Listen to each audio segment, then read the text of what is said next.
Kami akan ajak Anda langsung menuju wilayah terdampak bencana longsor di Cisarua, Kabupaten Bandung Barat, Jawa Barat. Dan ini adalah visual terbaru, di mana ini merupakan hari kelima dari operasi pencarian terhadap korban terdampak longsor di Cisarua, Saudara. Terdapat ada 4 atau 5 alat berat yang terlihat di visual Anda, 5, lebih dari 5 alat berat yang saat ini terus dioptimalkan untuk melakukan pencarian atau mencari korban terdampak longsor di Cisarua, Kabupaten Bandung Barat, Jawa Barat, Saudara. Sebelumnya, Saudara, memang dari informasi yang kami dapatkan dari jurnalis Kompas TV Niko Anggriawan tadi, dikatakan bahwa ada 4 alat berat tambahan yang baru saja tiba di lokasi bencana longsor di sana, setelah sebelumnya setidaknya ada 17 alat berat yang sudah dioptimalkan untuk mencari korban terdampak bencana longsor di Cisarua, Kabupaten Bandung Barat, Jawa Barat. Kita berharap saat ini, Saudara, kondisi cuaca bisa mendukung begitu ya, bisa kondusif agar pencarian terhadap korban ini dapat berjalan secara optimal. Lebih lengkap soal bagaimana perkembangan pencarian korban longsor di Cisarua, Kabupaten Bandung Barat, Jawa Barat, kita akan tanyakan Kepala Pusat Data Informasi dan Komunikasi Kebencanaan (BNPB) bersama kami melalui sambungan daring. Ada Pak Abdul Muhari. Selamat pagi, Pak Am. Selamat pagi Mbak Disti. Ya, kalau kita lihat ini kan proses pencarian terhadap para korban ini masih terus dilakukan dan juga dioptimalkan, bahkan ini di hari kelima. Informasi yang kami dapatkan betul kalau Kepala BNPB sudah menuju lokasi terdampak bencana longsor. Fokus dari pencarian saat ini seperti apa, Pak? Terutama dengan kunjungan Kepala BNPB. Ya, tentu saja Kepala BNPB dalam hal ini terus akan memastikan supaya operasi pencarian dan pertolongan ini bisa berjalan optimal. Untuk operasi pencarian pertolongan ini dilakukan dalam 7 kali 24 jam dan memang kita harapkan 7 kali 24 jam pertama ini benar-benar optimal dan kita cukup optimis karena hingga hari keempat kemarin tim SAR gabungan sudah menyerahkan 48 body packs ya, kantong jenazah kepada DVI Polri untuk diidentifikasi dan hingga pukul 19.30 tadi malam sudah bisa diidentifikasi 34 jenazah.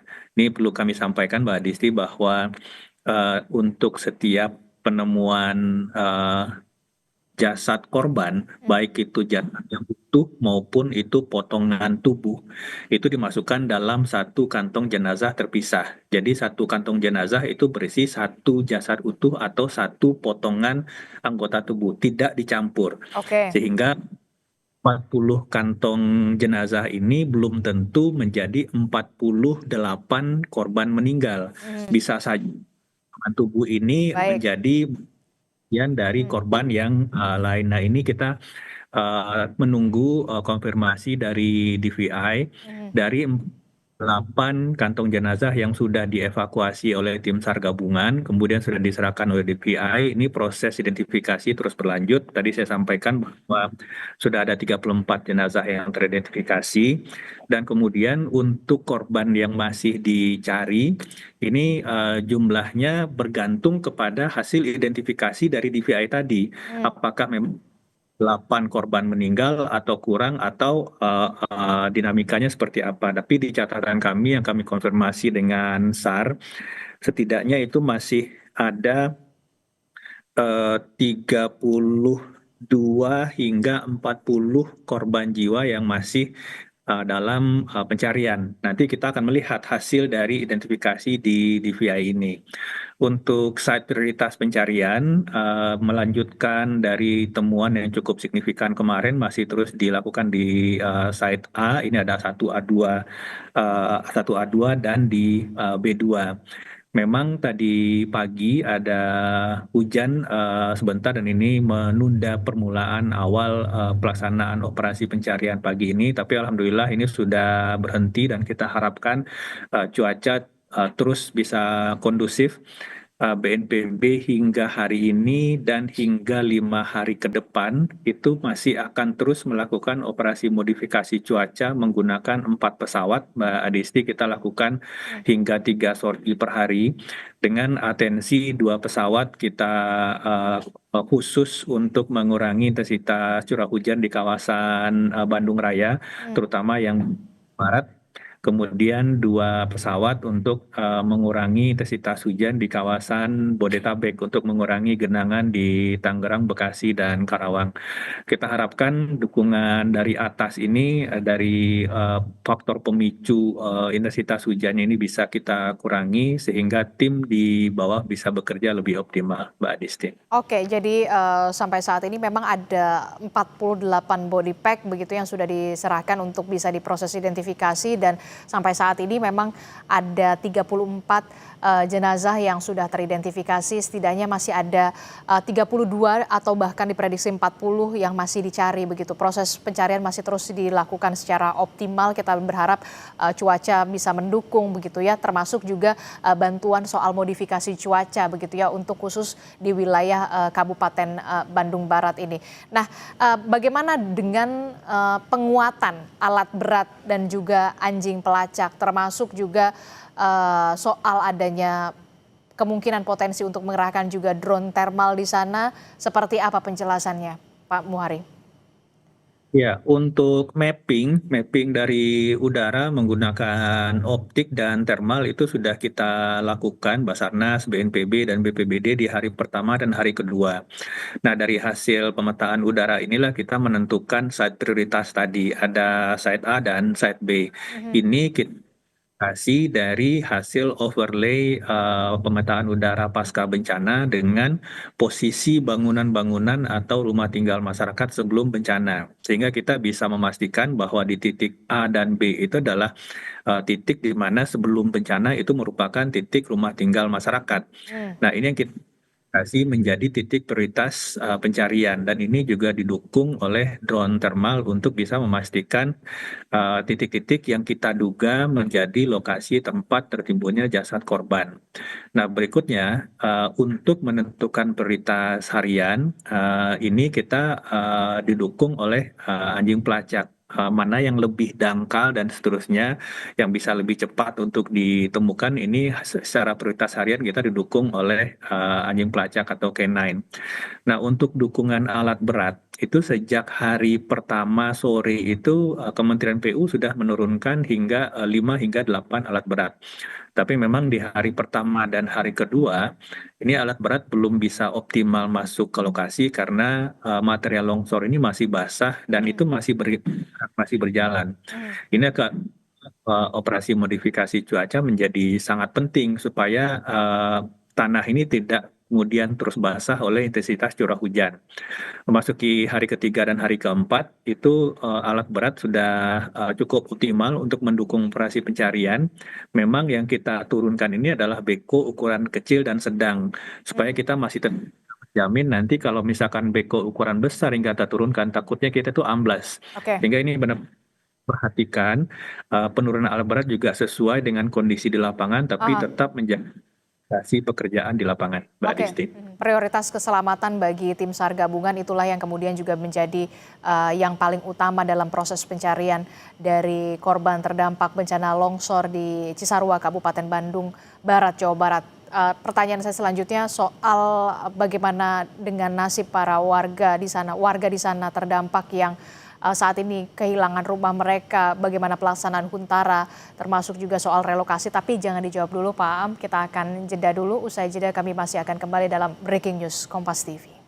Breaking News Kompas TV masih kami lanjutkan, Saudara, dengan perbincangan bersama dengan Kepala Pusat Data Informasi dan Komunikasi Kebencanaan BNPB, Pak Abdul Muhari, masih bergabung bersama kami melalui sambungan daring.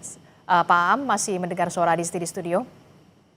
Mbak Disti silakan. Ya, Pak Am, tadi kan melanjutkan pertanyaan saya soal bagaimana nasib warga terdampak bencana longsor yang kehilangan rumah mereka begitu ya. Bagaimana proses dari Huntara atau kemudian proses relokasi, apakah mereka akan direlokasi kemana lokasinya, termasuk juga peran dari pemerintah daerah setempat. Karena kalau kita lihat kan tidak mungkin lagi untuk bisa dihuni kembali wilayah tersebut mengingat ancaman keselamatan dan juga keamanan bagi warga.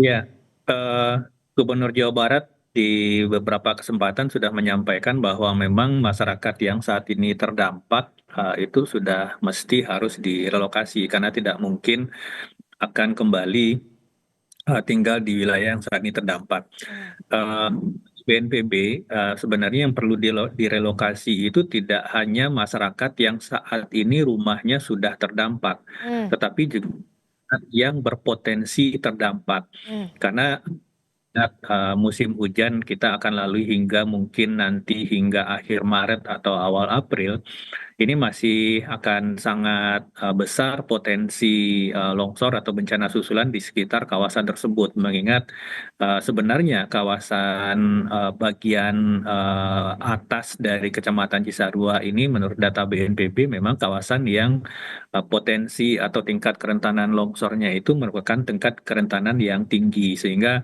ini memang harus kemudian kita sangat perhatikan jangan sampai ada kegiatan menerus seperti tempat tinggal di daerah tersebut. Nah, ini prosesnya nanti BNPB ini akan menunggu kepastian lahan relokasi dari pemerintah daerah. Karena untuk lahan relokasi kalau itu akan dibangun dalam satu hamparan, ini menjadi tanggung jawab pemerintah daerah. Bisa itu pemerintah kabupaten yang seharusnya menyediakan lahan atau bisa didukung oleh pemerintah provinsi. Setelah lahan ini clean dan clear, maka nanti BNPB yang akan membangunkan kalau itu nantinya sifatnya terpisah. Kalau satu hamparan itu akan dibangunkan oleh Kementerian Perumahan dan Kawasan Pemukiman. Dan ini prosesnya sebenarnya tidak lama. Dan kita harapkan sebenarnya memang dengan adanya dukungan dana santunan untuk mengontrak rumah dari Gubernur Jawa Barat, maka sebaiknya kita tidak membangun Huntara sebagai kawasan hunian sementara, tapi langsung saja kita bangunkan hunian tetap karena sudah ada dana santunan dari Provinsi Jawa Barat untuk mengontrak rumah sambil nanti menunggu hunian tetap ini selesai dibangunkan. Ini kita akan masih terus koordinasi. Salah satu poin dari kunjungan kedua atau eh, Kepala BNPB ke lokasi sebenarnya untuk mendiskusikan ini baik itu dengan pemerintah kabupaten meskipun dengan anggota masyarakat yang saat ini terdampak, Mbak Adisti. Jadi kita mengharapkan ini juga bisa dipahami oleh masyarakat untuk daerah yang saat ini terdampak itu memang harus kita keluarkan dari pemukiman karena kita tidak mau tentu saja masyarakat yang ini sudah terdampak atau akan berpotensi terdampak yang masih tinggal di sekitar itu akan kemudian menjadi korban bencana serupa di masa depan. Oke, jadi tidak hanya soal warga yang terdampak, tapi juga warga yang berpotensi akan terdampak. Ini yang juga ada pembahasan soal relokasi. Sudah adakah informasi akan ditempatkan di wilayah mana warga yang terdampak dan warga yang berpotensi untuk terdampak ini, Pak? Biasanya diskusinya memang akan agak lama ketika wilayah itu atau kawasan relokasi itu jauh dari lokasi asal. Mhm. Nah, ini berkaitan dengan aktivitas ekonomi yang dilakukan oleh masyarakat yang merupakan sumber utama mata pencarian mereka. Mhm. Ini yang selalu dalam relokasi, karena memang prinsip kita relokasi itu tidak hanya memindahkan manusianya, tetapi memindahkan hidup dan Kehidupannya. penghidupannya. Mhm. Yang nantinya akan menjadi poin pokok pembahasan kita dengan pemerintah kabupaten dan pemerintah provinsi. Ini kebun sayur ini kan merupakan mata pencarian pokok masyarakat di Kabupaten Cisarua ini ya, di Kecamatan Cisarua ini. Bagaimana nantinya mata pencarian ini apakah akan dialihkan dengan mata pencarian alternatif atau hal-hal pengungkit ekonomi lainnya yang harus kita pikirkan di lokasi yang baru atau misalkan lokasinya tidak terlalu jauh dari lokasi saat ini, tetapi tentu saja pola pengelolaan lahan ini benar-benar harus kita rubah, tidak seperti sekarang yang memang semua hampir 95% itu kawasan perkebunan tanpa adanya tanaman keras Asal. berakar kuat, Mhm, air, dan mhm, ikat tanah. Sebenarnya konsep-konsep bioengineering yang bisa menggabungkan antara perkebunan semusim dengan preservasi tanah itu sangat banyak. Misalkan ada tanggul-tanggul pembatas yang ditanami vetiver dan seterusnya. Ini juga bisa, kalau kita lihat di Bali ada tanaman kopi yang bisa menahan kelerengan dan seterusnya. mhm, Nah, ini yang harus kita memang bicarakan dan membuat konsep rencana aksinya, dan tentu saja ini tidak lepas dari kontribusi aktif pemerintah daerah untuk bisa benar-benar mengimplementasikan ini di lapangan. mhm, mhm. Oke, termasuk juga soal pendataan kepada warga yang terdampak dari bencana ini, termasuk juga warga yang berpotensi terdampak juga untuk direlokasi. Sudah adakah pendataan dan informasi perkembangannya, ada berapa kepala keluarga, Pak? Pagi ini Kepala BNPB ini akan berdialog langsung dengan masyarakat untuk menerima langsung feedback dari masyarakat seperti apa, dan kita akan memastikan sosialisasi langkah-langkah mitigasi yang opsi utamanya adalah relokasi ini harus kita sampaikan, dan memang harus ini yang harus kita ambil untuk mencegah bencana serupa di masa depan. Mhm, oke, terakhir Pak, yang ingin saya tanyakan, ini kan operasi pencarian berlangsung 7 kali 24 jam.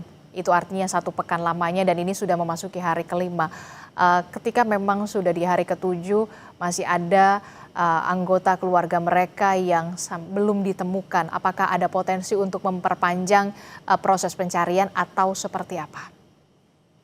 Ya, sebagaimana kita lakukan di lokasi bencana yang lain, misalkan di Cilacap 2 bulan lalu dan di beberapa tempat yang lain, memang standar operation procedure-nya ini operasi pencarian dan pertolongan itu dilakukan 7 kali 24 jam. Tetapi kemudian kita harapkan tentu saja ini tuntas di 1 pekan pertama. Tetapi kalau misalkan itu masih ada korban jiwa hilang yang belum ditemukan, maka kita akan berdiskusi dengan pihak keluarga dan juga pemerintah daerah. Jika sekiranya pihak keluarga menginginkan operasi pencarian masih diteruskan, maka kita akan ada skema perpanjangan 2 kali 3 hari. Hmm, Jadi kemudian kalau misalkan masih belum diketemukan, kita diskusi lagi apakah pihak keluarga masih menginginkan itu diteruskan, akan kita perpanjang lagi 3 hari kedua. Nah, ini kita harapkan ini batasan yang biasanya dilakukan dalam satu operasi pencarian. Kita akan sangat-sangat optimal menggunakan segenap sumber daya yang kita miliki supaya dalam jangka waktu 7 hari pertama kita harapkan itu bisa diselesaikan, ataupun kalau harus diperpanjang itu tidak lebih dari perpanjangan 2 kali 3 hari itu, Mbak Disti. oke, baik, kita harapkan semuanya bisa berjalan secara baik dan juga secara optimal agar seluruh korban ini bisa ditemukan untuk bisa dikembalikan kepada keluarga untuk dimakamkan, termasuk juga soal proses selanjutnya adalah proses relokasi terhadap korban terdampak dan juga warga yang terdampak dan juga warga yang berpotensi terdampak ini bisa diberikan wilayah atau diberikan tempat lagi yang aman dan juga layak. Terima kasih Kepala Pusat Data Informasi dan Komunikasi Kebencanaan BNPB, Pak Abdul Muhari telah bergabung bersama kami. Sehat selalu Bapak. Assalamualaikum, selamat pagi. Selamat pagi, Mbak Disti. Saudara, informasi soal pencarian korban terdampak bencana longsor di Cisarua, Kabupaten Bandung Barat, Jawa Barat memasuki hari kelima, dan informasi lebih lengkapnya masih akan kami hadirkan usai jeda dalam Breaking News Kompas TV.